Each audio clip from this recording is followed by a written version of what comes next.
cold rain hammered the cracked asphalt outside the abandoned garage on the edge of Millbrook, Pennsylvania. The place looked like every other forgotten building in a dying industrial town: broken windows, rusted metal doors, weeds pushing through the pavement and curling around rusted tools left behind decades ago. But inside the garage, a German shepherd named Rex had suddenly frozen. "Rex, heel," the veteran said calmly. The dog obeyed instantly, stepping close beside him. Rex's ears were forward, his body rigid with focus, muscles tense but completely controlled. He wasn't barking, he wasn't pulling. He was staring at the concrete floor. A low rumble vibrated quietly in his chest.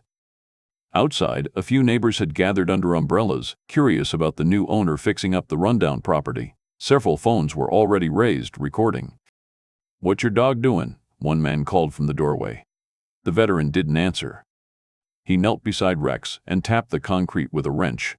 The sound that came back wasn't solid. It echoed, hollow.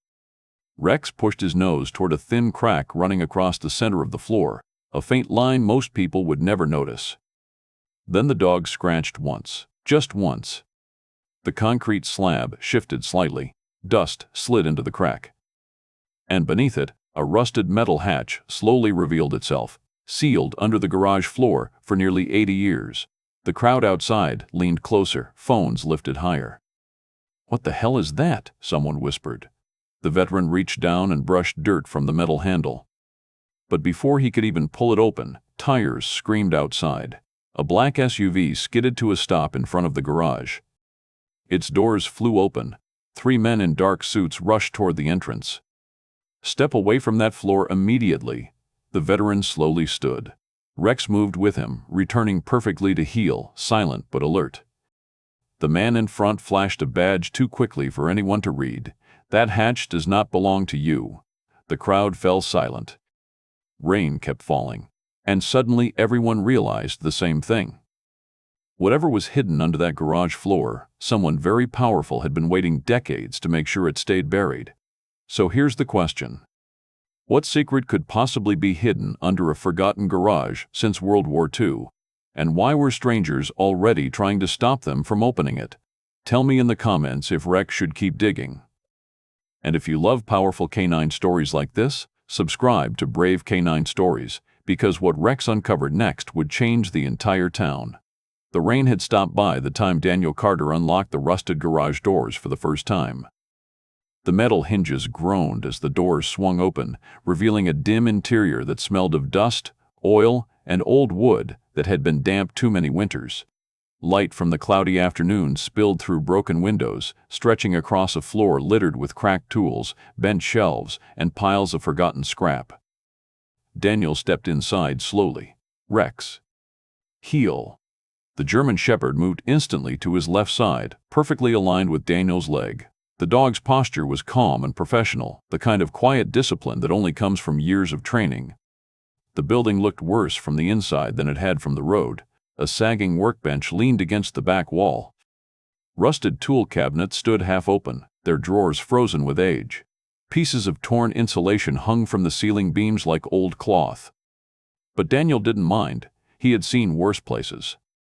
After 15 years working as a military mechanic, including deployments that had left him sleeping beside helicopters in desert sand and repairing engines under tarps during winter storms, an old garage in a quiet town felt almost peaceful. Millbrook, Pennsylvania wasn't a large place. Just a small town surrounded by forests and farmland. Most of its factories had closed years ago, leaving behind empty buildings and quiet streets. Daniel had bought the garage at a county auction for almost nothing. He didn't have a business plan yet. He just wanted somewhere quiet to work again. A place to fix engines, restore old trucks, rebuild something steady. And Rex was part of that new start. The German shepherd had served as a military working dog, trained for detection and search operations. Rex had spent years beside Daniel during deployments, learning commands that required discipline, patience, and total control. Now both of them were retired. But training like that never really disappeared. Daniel grabbed a shovel leaning against the wall and started clearing a pile of rotted boards from the center of the garage floor. "Stay." Rex sat immediately near the doorway, watching Daniel work while dust drifted through the dim light. Outside, the quiet hum of the small town continued, an occasional car passing on the road, wind moving through the trees. After a few minutes, Daniel straightened up and wiped his hands on his jeans. "All right," he said quietly. He looked down at Rex. "Search." The command was simple, but Rex understood it perfectly. The German Shepherd stood and began moving slowly around the building, nose low to the ground, calmly investigating the new environment. He passed along the walls first, sniffing rusted metal cabinets and piles of scrap. Then he moved toward the center of the garage. Daniel continued clearing debris, occasionally glancing over at the dog. For several minutes, Rex behaved normally. Then he stopped. Completely. The dog's body went still near a long crack running through the concrete floor. Daniel noticed immediately. Rex wasn't barking. He wasn't scratching wildly. Instead, the dog slowly sat down and stared directly at the floor. Daniel frowned slightly. He had seen that posture before. During training exercises, Rex used that exact behavior to signal when he detected something unusual, something hidden. Daniel walked closer. "Rex, heel." The dog stood and stepped beside him, but his eyes remained fixed on the same section of concrete. Daniel crouched down and brushed dirt away from the floor with his hand. The crack was narrow, barely visible under layers of dust and debris. "Stay." Rex remained perfectly still beside him. Daniel reached into his tool bag and pulled out a small steel wrench. He tapped the concrete once. The sound echoed strangely. Not solid, hollow. Daniel tapped again, this time a few inches away. The difference was clear. Most of the floor produced a dull, heavy sound, but right in the center of the crack, the wrench produced a hollow metallic echo. Daniel leaned closer, studying the seam more carefully. "All right, Rex," he murmured quietly. The dog's ears remained forward. Outside the garage, an older man across the street had paused while walking his dog. He stood near the curb, watching the activity with casual curiosity. After a moment, the man wandered over and leaned against the open garage doorway. "Bought the place, huh?" the man said. Daniel glanced up. "Yeah." The man nodded slowly. "Name's Harold Briggs. Lived down this street my whole life." He looked around the garage interior. "Haven't seen anyone open these doors in years." Daniel gestured toward the floor. "Any idea what used to be here?" Harold rubbed his chin thoughtfully. "Well, during the war, this building belonged to a fellow named Walter Keene. Aircraft mechanic." Daniel looked up. "Aircraft?" Harold nodded. "Millbrook used to have a small army airfield outside town, back in World War II.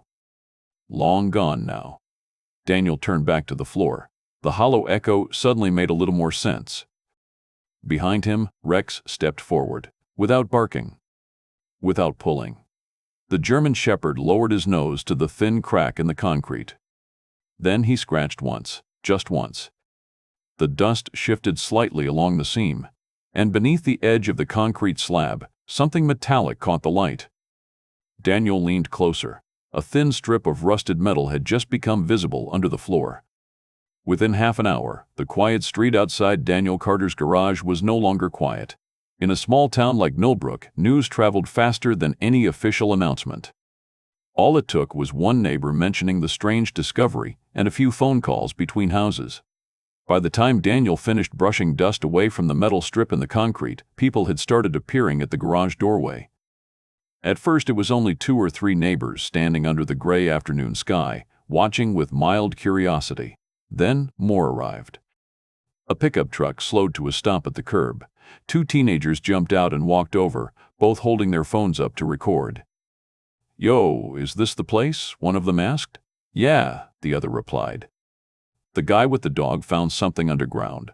Inside the garage, Daniel ignored the growing audience and kept working. Rex stood quietly beside him. "Stay." The German Shepherd sat immediately, eyes still fixed on the section of floor Daniel was studying. The dog's posture remained calm and alert, completely focused, despite the noise behind him.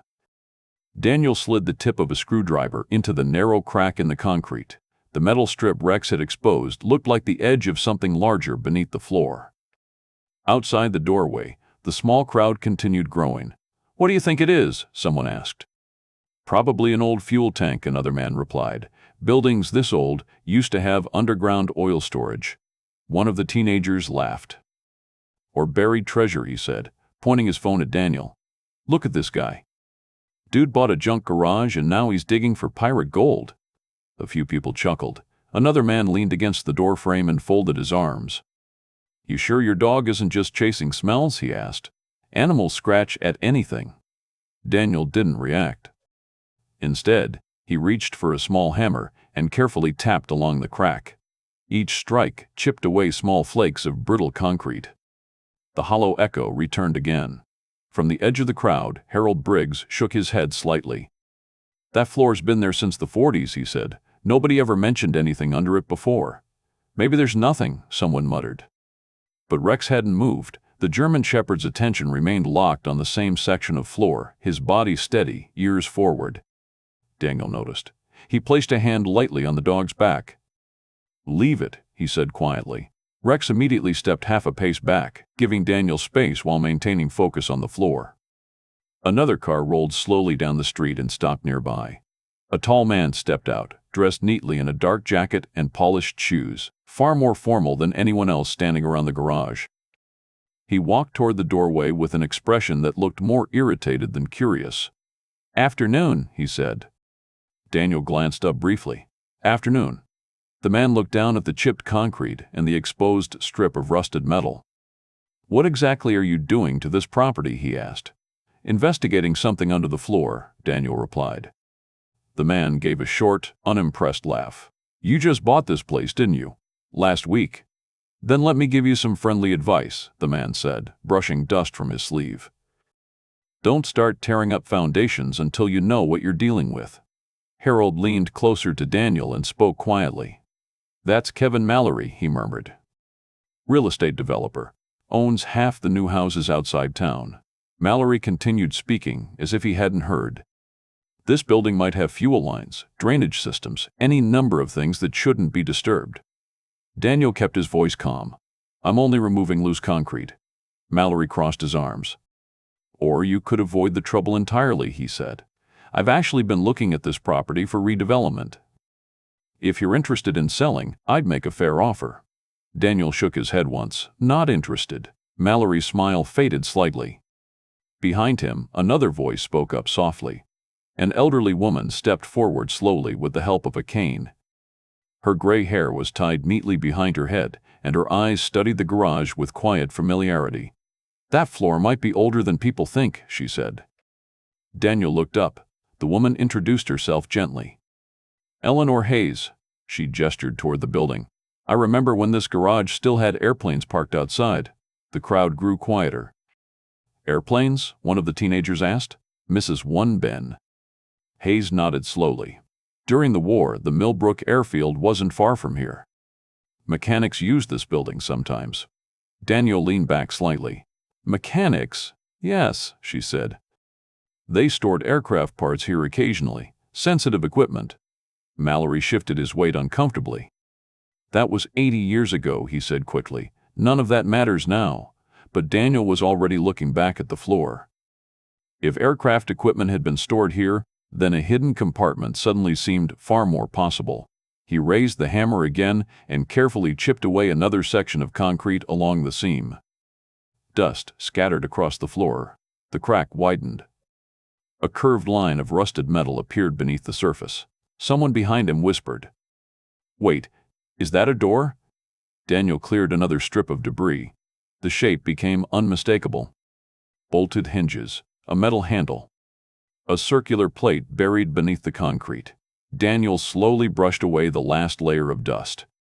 And for the first time, the entire outline of the object became visible. A heavy metal hatch was sealed directly beneath the garage floor. The shape of the hatch changed the mood inside the garage immediately. A few minutes earlier, the crowd had been laughing and joking about buried treasure. Now the space felt tense and strangely quiet. Daniel brushed the remaining dust away from the metal surface. The hatch was circular, about 3 feet across, with thick steel hinges on one side and a heavy pull handle in the center. Rust coated most of it, but the structure itself looked solid, far stronger than anything normally hidden under a simple garage floor. "Okay, that's definitely not a fuel tank," one of the teenagers muttered behind him. Phones lifted higher as people tried to film the discovery. Daniel wiped his hands on a rag and leaned closer to examine the bolts around the hatch frame. Whoever installed it had anchored it deeply into the concrete. This hadn't been an accident. Someone had built this deliberately. Behind him, Kevin Mallory's voice cut through the room. "All right. That's enough." Daniel looked over his shoulder. Mallory stepped forward with a tight expression. "You've already damaged the floor," he said. "If there's anything hazardous under there, you could be exposing everyone here to serious risk." Daniel straightened slowly.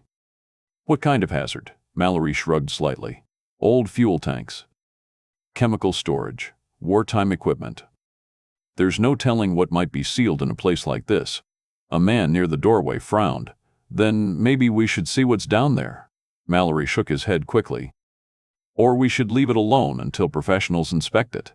His tone had shifted from casual advice to something closer to authority. Daniel noticed. He also noticed something else. Mallory hadn't looked curious when the hatch appeared. He had looked worried. Daniel turned back toward the metal cover and pulled his phone from his pocket. He crouched beside the hatch and began taking photographs. One from the left side. One from the hinges. One close-up of the handle. Mallory stepped closer. "What are you doing?" he asked sharply. "Documenting the property," Daniel replied calmly. He recorded a short video of the entire area, slowly moving the camera across the cracked floor, the hatch, and the crowd gathered around the doorway. Evidence mattered. Years in the Army had taught him that.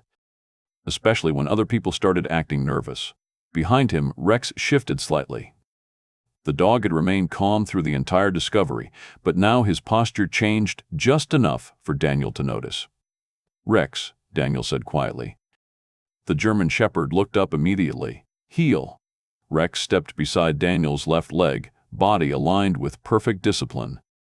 Daniel slipped the phone back into his pocket. Mallory folded his arms. "I'm serious," he said. "You should stop before you make this situation worse." Daniel glanced at him. "Worse how?" Mallory gestured toward the hatch. "If that compartment contains hazardous material, you could be violating safety regulations by opening it." Several people in the crowd exchanged uncertain looks. The suggestion planted doubt. Mallory continued pressing. "I'm going to call the county," he said. "They'll shut this down until inspectors arrive." Daniel studied him for a moment. The reaction still didn't feel normal. If this was just an old utility hatch, why push so hard to keep it closed?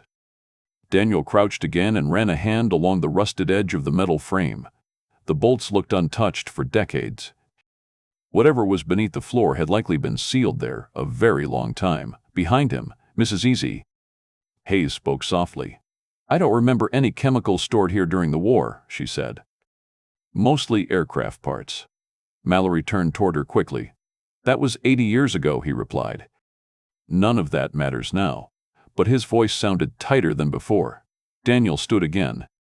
"Look," Mallory continued, stepping closer, "this property could become a liability if you start digging into things you don't understand." Daniel tilted his head slightly.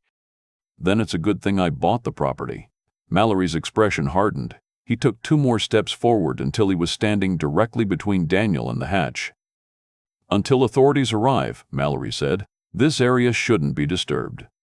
The crowd grew quiet again. Phones kept recording. Daniel looked down briefly at Rex. "Guard," he said calmly. The German Shepherd moved forward 1 step, not aggressively, not barking, just positioning himself squarely between Daniel and Kevin Mallory. Rex's posture remained steady and controlled, but the message was unmistakable. Mallory stopped walking. The dog didn't growl. He simply stood there, calm and immovable, blocking the path. For several long seconds, nobody moved. Rex stood calmly between Daniel and Kevin Mallory, his posture steady and controlled. The German Shepherd didn't bark or growl. He simply held his ground, ears forward, eyes alert. Mallory looked down at the dog and took a slow step back. "Control your animal," he said sharply. Daniel didn't raise his voice. "He is controlled." The quiet confidence in his tone seemed to irritate Mallory even more. The developer pulled his phone from his pocket and walked toward the open garage door, lowering his voice as he began making a call. Daniel couldn't hear every word, but fragments carried through the room. Yes, the property on Jefferson Street. Someone uncovered something underground. WI. We may have a situation here. Outside, the crowd continued to grow. A few more cars had stopped along the road, and people gathered near the garage entrance, trying to see the mysterious discovery. Inside, Daniel looked back down at the metal hatch. The longer he studied it, the more unusual it seemed. This wasn't a simple storage cover. The steel plate was thick and reinforced, the hinges heavy-duty. Whoever installed it had expected it to stay closed for a long time. Maybe permanently. Daniel felt a small knot of uncertainty tighten in his chest. Mallory's warnings about safety regulations echoed in his mind. If there really were legal issues tied to whatever lay beneath the floor, opening it could create serious problems. He rubbed a hand along the back of his neck and glanced toward Rex. The dog remained focused on the hatch. Alert, patient, waiting. Footsteps approached outside the garage. A white pickup truck pulled into the street and stopped near the curb. The driver stepped out wearing dark work boots, a gray jacket, and a badge clipped to his belt. He walked inside with the confident stride of someone used to taking control of situations. Mallory ended his call and turned toward him. "Good," he said. "You got here quickly." The man nodded once and scanned the garage. "What's the problem?" Mallory gestured toward the floor. "This property owner is tearing into the foundation without any safety inspection. We don't know what's buried down there." The man stepped closer and examined the exposed hatch. "I'm Jason Burke," he said, looking at Daniel. "Security consultant for several development projects in the county." Daniel didn't move. "This is my property." Burke nodded slightly. "Which means you're responsible if something dangerous gets exposed." The crowd shifted uneasily behind him. Burke pointed at the hatch. "You need to stop until this can be inspected properly." Daniel crossed his arms. "And who exactly is ordering that?" Burke hesitated for half a second. "Safety protocols," he said. "Common sense." Rex moved forward slightly. Daniel placed a hand gently on the dog's shoulder. "Stand." Rex immediately rose to a steady stance beside him. The German Shepherd remained completely silent, but his attention shifted toward Burke. The contractor noticed. Daniel spoke again, quietly. "Easy." Rex relaxed his posture just enough to show he wasn't aggressive, but he didn't step away. The dog remained positioned between Daniel and the two men, watching. Mrs. Hayes slowly stepped closer to the group, leaning on her cane. She studied the hatch for a long moment before speaking. "You know," she said thoughtfully, "this might explain something." Mallory looked irritated. "Explain what?" "The man who owned this garage," Mrs. Hayes continued. "Walter Keene." Daniel glanced at her. "What about him, Mrs.?" Hayes frowned slightly as she searched her memory. "He worked as an aircraft mechanic during the war. Very quiet fellow." She tapped the floor lightly with her cane. "Then one day, he was simply gone." The garage fell quiet again. "Gone?" someone asked. Mrs. One asked. Mrs. One Grohl. Hayes nodded slowly. "Just disappeared after the war ended. People assumed he moved away." Mallory cleared his throat quickly. "That's not relevant." But Daniel was still thinking. If an aircraft mechanic had owned the garage, if the nearby airfield stored equipment during the war, and if a reinforced hatch had been sealed under the floor around the same time, the pieces were starting to form a pattern. Burke crouched down beside the hatch. For the first time, he examined it closely. His hand brushed across the rusted steel plate. His eyes moved across the hinges. Then he noticed the faint markings barely visible beneath the rust. The contractor's posture stiffened. He leaned closer. Mallory noticed the change immediately. "What is it?" he asked. Burke didn't answer right away. He was staring directly at the hatch now. And for the first time since arriving, the confident contractor suddenly looked nervous. For several seconds, no one spoke. Jason Burke was still crouched beside the hatch, staring at the rusted metal plate as if he had just recognized something he didn't expect to see. Daniel watched him carefully. "What is it?" Daniel asked. Burke slowly stood. His expression had changed. "It's old," he said carefully. Mallory frowned. "Of course it's old." Burke pointed at the edge of the hatch where faint markings were barely visible through the rust. "Those letters." Daniel knelt again and wiped the surface with a rag. Under the rust, faint stamped markings appeared. AAF. A murmur spread through the garage. Mrs. Hayes leaned forward. "Army Air Forces," she said quietly. That was the name before the Air Force became its own branch. The crowd shifted closer. Someone whispered, "So this is military?" Mallory immediately stepped forward. "That proves my point," he said sharply. "This is government property. It shouldn't be opened by civilians." Daniel didn't answer right away. He studied the hatch again. The hinges were thick but rusted. The handle looked frozen in place after decades of being sealed shut, but the bolts that held the hatch frame into the concrete had already loosened slightly when Daniel chipped away the surrounding slab. If the hatch had truly been sealed since the 1940s, then whatever lay underneath had been waiting there for almost 80 years. Daniel took a slow breath. Then he grabbed the handle. "Hold on," Mallory snapped. "You can't just—" Daniel pulled. At first the handle didn't move. The metal groaned under the pressure. Daniel tightened his grip and pulled again. Rust cracked along the hinges. The hatch shifted. A deep grinding sound echoed through the garage as the heavy steel plate slowly lifted from the concrete floor. Dust fell into the opening. Cold air drifted upward from the darkness below. The crowd leaned forward instinctively. Someone's phone flashlight flickered on. Daniel raised the hatch fully and rested it against the concrete. Beneath the floor was a narrow opening with a steel ladder descending into darkness.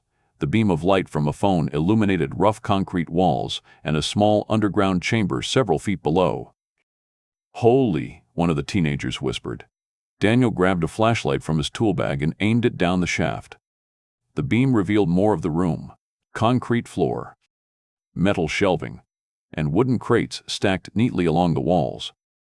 Every crate was stamped with faded lettering. U.S. Army Air Forces. The garage erupted with murmurs. Mrs. Hayes pressed a hand over her mouth. "Oh my." Daniel slowly climbed down the ladder. "Rex. Stay." The German shepherd remained at the edge of the opening, watching Daniel descend with calm focus. When Daniel reached the bottom, his flashlight moved across the room. The bunker was larger than it first appeared, maybe 15 feet wide. The crates were sealed with metal latches and reinforced edges. Most of the wood had darkened with age, but the markings were still visible. Serial numbers, shipping codes, military inventory stamps. Daniel felt a strange chill. This wasn't random storage. It looked organized, deliberate. Above him, Mallory's voice echoed down the shaft. "That equipment belongs to the federal government," he said quickly. "You need to step away from it immediately." Daniel looked up. Mallory was leaning over the opening. "If that material is military property," Mallory continued, "it must be surrendered. You can't interfere with classified assets." Daniel shined his flashlight across the nearest crate. The markings were faint but clear. U.S. Army Air Forces. Millbrook Field Supply. His mind raced. The nearby airfield. The mechanic who disappeared. The reinforced hatch. Daniel suddenly realized something. This bunker might have been part of the airfield's wartime operations. Hidden storage. Maybe emergency equipment. Maybe something more important. The historical significance alone could be enormous. Above him, Mallory's voice grew sharper. "I'm serious. Don't touch anything." But Daniel had already noticed something else. Rex's posture had changed. The German shepherd was no longer simply watching the ladder.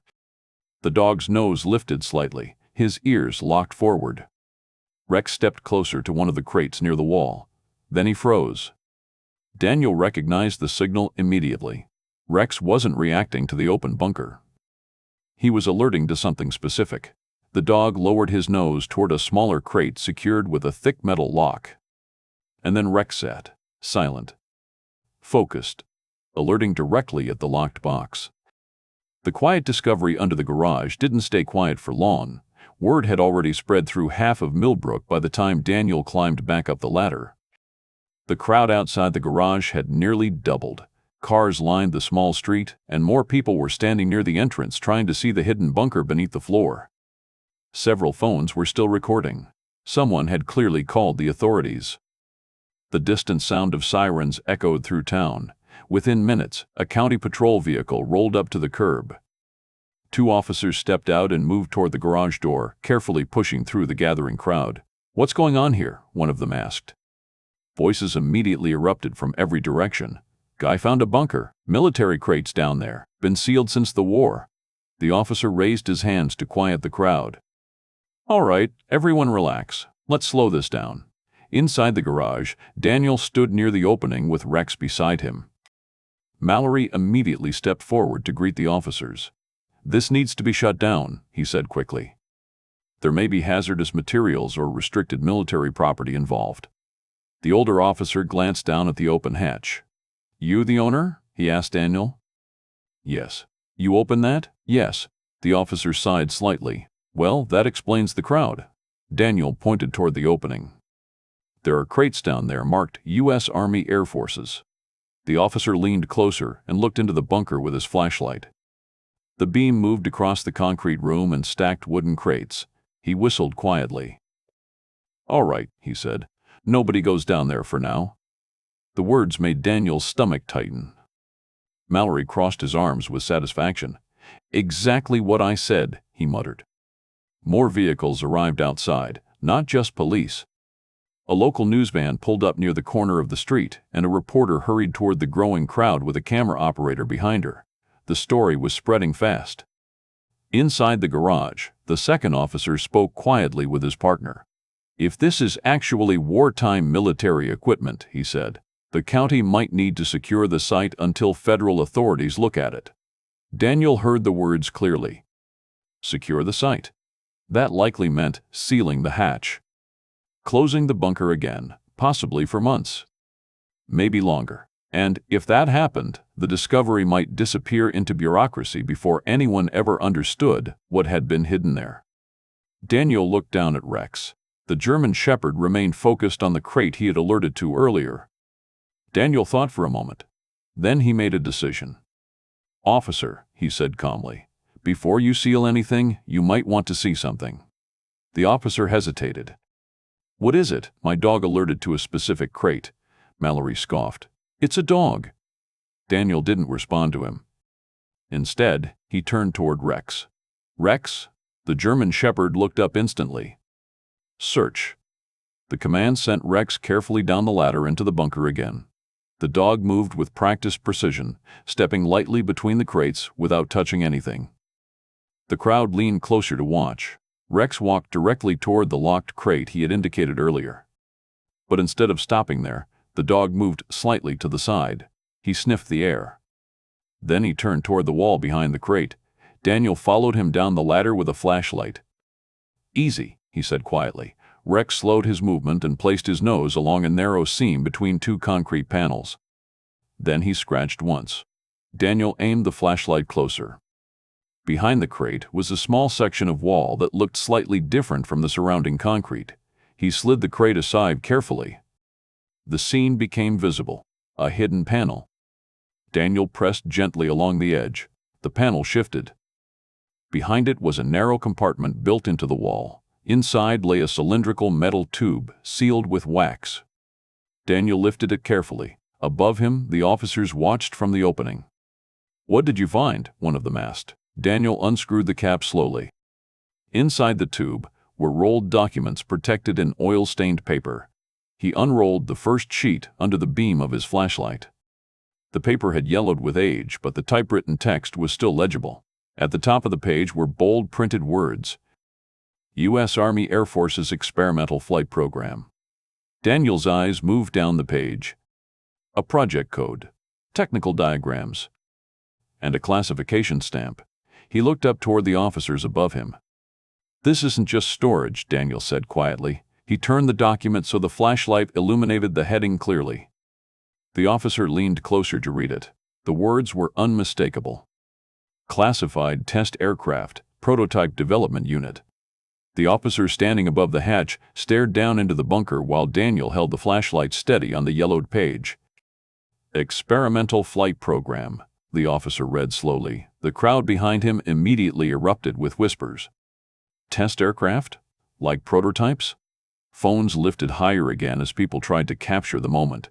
Daniel carefully rolled the document back into the metal tube and climbed the ladder out of the bunker. Rex followed immediately behind him, moving with the quiet discipline that had been drilled into him through years of training. The moment Daniel stepped back onto the garage floor, Kevin Mallory moved forward quickly. "Let me see that," he said. Daniel held the tube firmly in one hand. "Not yet." Mallory's expression hardened. "That material is federal property," he snapped. "You're interfering with government evidence." Daniel studied him for a moment. "Funny," he said calmly. "You were worried about hazardous materials 5 minutes ago." The officer stepped closer. "Sir," he said to Daniel, "we should probably secure those documents until we know who they belong to." Daniel nodded slightly. "That's exactly what I plan to do." But Mallory's patience had run out. The developer suddenly stepped forward and reached for the metal tube. "Give it here." Daniel pulled the tube back instantly. "No." The garage went silent. Mallory's voice dropped lower. "You have no authority to hold classified documents." "And you do?" Daniel asked. For a brief moment, Mallory didn't answer. That hesitation told Daniel everything he needed to know. Mallory lunged. His hand shot forward and grabbed the metal tube before Daniel could fully pull it away. The sudden movement startled several people in the crowd. "Hey!" someone shouted. Daniel tightened his grip, but Mallory yanked the tube free. The developer spun toward the garage door.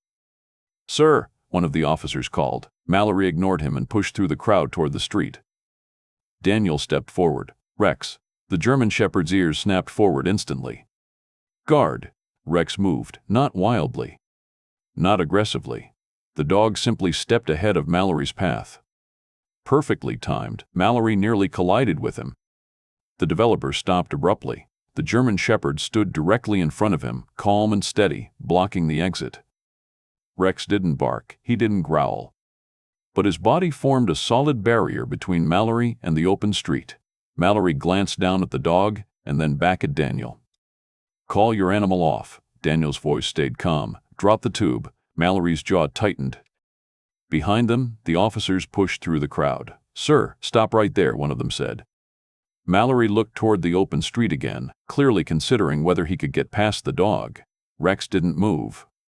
The German Shepherd stood like a statue, alert, focused, waiting for the next command. The tension inside the garage thickened. Phones recorded everything. Mrs. Hayes gripped her cane nervously near the doorway. Mallory tried to step sideways. Rex moved with him instantly. Still silent, still blocking. "You can't threaten me with a dog," Mallory snapped. Daniel folded his arms. "I'm not threatening you." He nodded toward the metal tube still clutched in Mallory's hand. "You crossed the line when you grabbed that." For a moment, it looked like Mallory might try to force his way past the dog anyway. Then the distant wail of additional sirens echoed down the street, louder this time. Multiple vehicles. The sound grew closer. Mallory's expression shifted. The officers exchanged quick looks. "Backup's arriving," one of them muttered. Outside, flashing lights began reflecting across the wet pavement. Inside the garage, Kevin Mallory stood frozen in front of a silent German Shepherd with stolen wartime documents in his hand, and the sirens were getting closer every second. 2 more county patrol vehicles pulled up beside the crowd, followed by a dark government sedan that stopped behind them. Doors opened quickly, and several officers stepped out along with a middle-aged woman carrying a leather briefcase and wearing a Navy field jacket marked with a small federal insignia. Inside the garage, no one moved. Kevin Mallory still stood frozen in front of Rex, the metal document tube clutched tightly in his hand. The German Shepherd remained perfectly still, blocking the path to the door with calm, unshakable discipline. The new officers entered quickly. "What's happening here?" one asked. The first officer pointed directly at Mallory. He grabbed evidence and tried to leave.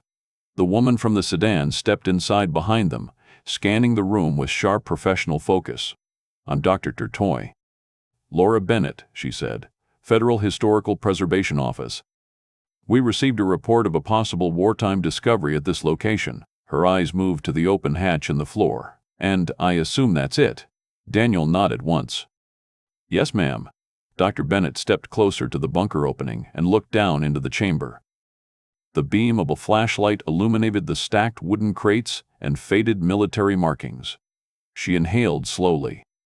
Those are Army Air Force's supply crates, she said quietly. Mallory tried to regain control of the situation. That's exactly why the documents should be secured, he said quickly, holding up the metal tube. This material belongs to the federal government. Daniel spoke calmly. He took that from me. The officers turned toward Mallory. Sir, one of them said, extending his hand. Pass the tube over. Mallory hesitated. Behind him, Rex still blocked the doorway without moving. Phones continued recording from every angle. The moment stretched several long seconds. Then Mallory finally released the tube. The officer took it and handed it directly to Dr. Bennett. She opened the container carefully and removed the rolled documents Daniel had found in the hidden compartment. One by one, she unrolled the pages on a nearby workbench. The garage fell silent. The papers contained technical diagrams, aircraft schematics, and typed reports stamped with wartime military classifications. Several pages referenced experimental flight tests conducted at the now-vanished Millbrook airfield during the early 1940s. Dr. Bennett studied the documents carefully, her expression growing more serious with each page. These are authentic, she said. She pointed to one section of the document. This describes a prototype aircraft testing program that used small regional airfields to avoid attention during the war. One of the officers leaned closer. So this bunker was part of that? Dr. Time? Bennett nodded slowly. It appears so. She gestured toward the hatch. The mechanic who owned this building was likely storing components or documents related to the program. Mrs. Hayes stepped forward quietly. Walter Keene, she said. That was his name, Dr. Ringwon. Bennett looked at her. You knew him? The elderly woman nodded. Everyone in town did. Dr. Bennett turned toward the bunker again. If these crates contain additional records or aircraft parts from the program, this site could be an extremely important historical discovery. She looked at Daniel. You did the right thing documenting everything before opening the hatch. Daniel reached into his pocket and handed over his phone. I recorded the entire discovery, he said, photos and video. The officers reviewed the footage briefly. The recordings clearly showed the moment Rex alerted to the floor, the discovery of the hatch, and Mallory grabbing the document tube. The crowd confirmed it. He tried to run with it, one neighbor said. Dog stopped him, another added. The officer nodded. He turned to Mallory. Sir, we're going to need you to come with us. Mallory's confidence had completely vanished. This is ridiculous, he muttered. I was protecting government property. The officer shook his head. You attempted to remove historical documents from a protected discovery site. Another officer stepped forward and gently took Mallory by the arm. Let's talk outside. As they led him toward the patrol car, the crowd parted silently. Inside the garage, Dr. Raj. Bennett looked around the room again, taking in the hatch, the crates, and the curious residents gathered around the entrance. Then she turned back to Daniel. Discoveries like this almost never happen by accident, she said. Her eyes moved down to Rex. The German shepherd stood quietly beside Daniel, tail still, posture calm. But sometimes, she continued with a small smile, they happen because someone was paying attention. She crouched slightly and studied the dog. This dog detected the hidden compartment, Daniel nodded. He alerted twice. Once to the hatch, and once to the documents. Dr. Bennett stood and addressed the officers. Make sure that gets written into the report. She looked back at Daniel. Your dog may have just uncovered a forgotten piece of aviation history. Outside, the news crew continued filming while officials began securing the site. Yellow tape was placed around the garage entrance. Federal investigators started documenting the bunker and its contents. Within an hour, the abandoned building that Daniel had purchased quietly at auction had become the center of one of the most significant historical discoveries Millbrook had seen in decades. Before leaving, Dr. Time. Bennett shook Daniel's hand firmly. "You preserved something important today," she said. She looked down at Rex once more, and so did he. Behind them, the garage doors remained open. And beneath the floor, the hidden bunker that had been sealed since World War II was finally becoming a protected historical site. The cracked windows had been replaced with clear glass. The rusted metal doors had been repaired and painted a deep forest green. Fresh gravel covered the small lot outside, and a wooden sign now stood beside the entrance. Millbrook Aviation Discovery Site. People stopped there almost every day now. Not crowds like the day of the discovery, but a steady trickle of visitors, history enthusiasts, curious locals, and the occasional reporter still following the story. Inside the garage, most of the original bunker remained protected behind a secured viewing platform. Federal historians had carefully cataloged the crates, documents, and mechanical components found underground. The investigation confirmed what the first documents had suggested. During the early years of World War II, the nearby Millbrook airfield had secretly supported a small experimental aircraft program.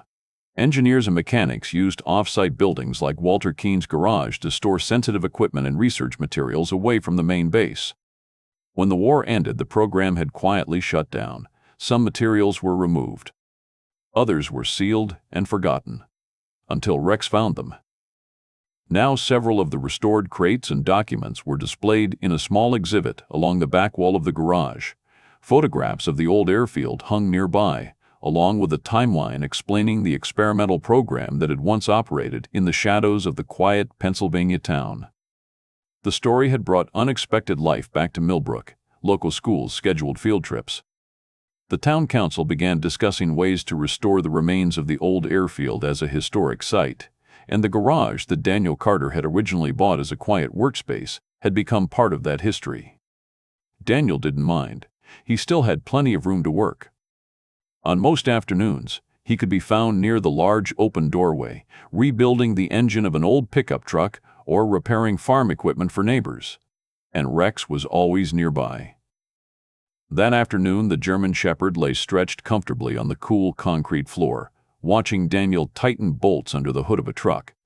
The dog's once sharp working posture had softened into the relaxed patience of retirement. Daniel wiped grease from his hands and stepped back to look at his progress. For a moment he glanced toward the viewing platform behind him, where a small group of visitors quietly studied the exhibit. A child pointed excitedly at a photograph of the bunker. The child's father explained how the discovery had happened. Daniel smiled slightly. He walked over and scratched Rex behind the ears. "You found quite the project for us," he said quietly. Rex thumped his tail once against the floor. Outside, the small town continued its slow, peaceful rhythm, but now it carried a piece of its forgotten past with it. Sometimes history doesn't disappear. Sometimes it simply waits in silence, buried beneath ordinary places, waiting for the right moment and the right partner. Sometimes the past waits quietly beneath our feet until the right partner helps us uncover it.